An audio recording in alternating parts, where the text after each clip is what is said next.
Dobrodošli na kanal Okusi prirode. Poslije buđenja vegetacije prva konkretna mjera, ako ne ubrajamo zaštitu u vinogradu proljeće, je zelena rezidba.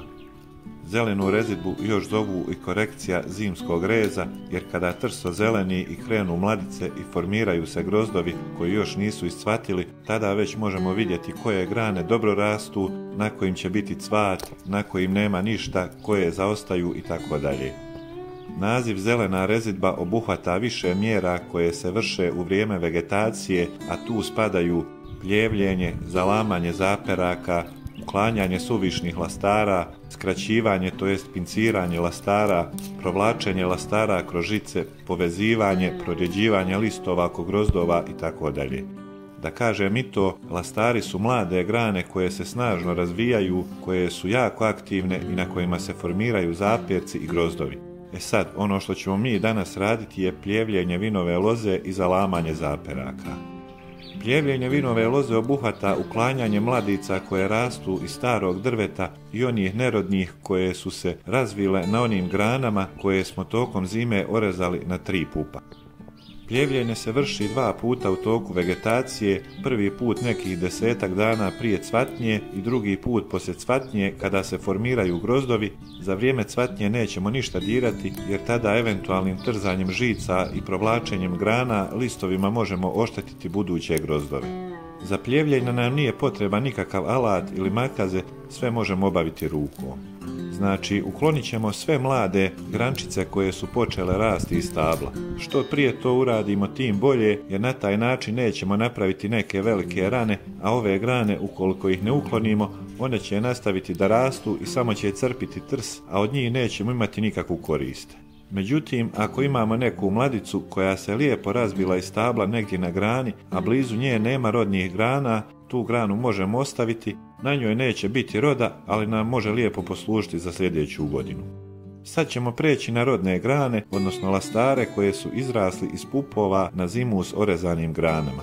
Tu smo najčešće ostavljali 3 pupa i većinom su krenule 3 grane. Međutim, dešava se da iz jednog pupa mogu krenuti 2 grane i jednu obavezno uklonimo.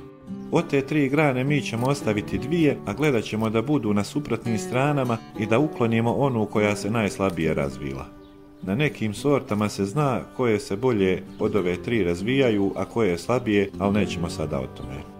Ukoliko se desi da imate 2 lastara, a da na jednom nema formiran grozd ili ima jedan, a želite više, tada ga možete skratiti iznad tog grozda, odnosno na nekoj dužini od 2 do 5 listova i to se zove pinciranje.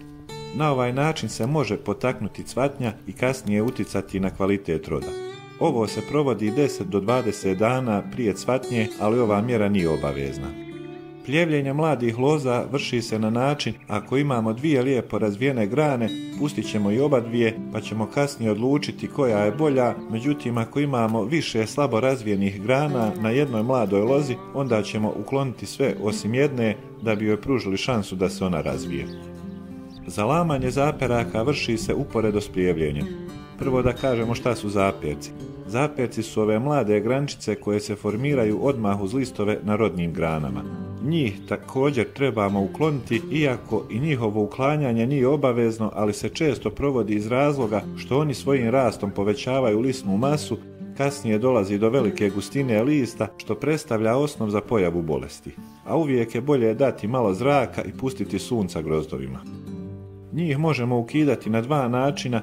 Prvi je da ih u potpunosti otklonimo, a drugi da ostavimo pola centimetra ili 1 centimetar da bi spriječili da se formira novi. Ovi što se javljaju u zoni gdje su formirani grozdovi, njih je bolje u potpunosti ukloniti da bi se kasnije cvatovi bolje oprašili. A ako se neki zaperak rano razvio, a nismo ga vidjeli ili uklonili, možemo ga ostaviti jer uz povoljne vremenske uslove i on može donijeti naknadni rod. Pored svih ostalih prednosti koje nam donosi provođenje ovih mjera, odnosno zelena rezidba, ona nam u mnogome olakšava i onu zimsku. Pretplatite se na kanal Okusi prirode, ako vas još nešto zanima ostavite komentar, do sljedećeg videa lijep pozdrav!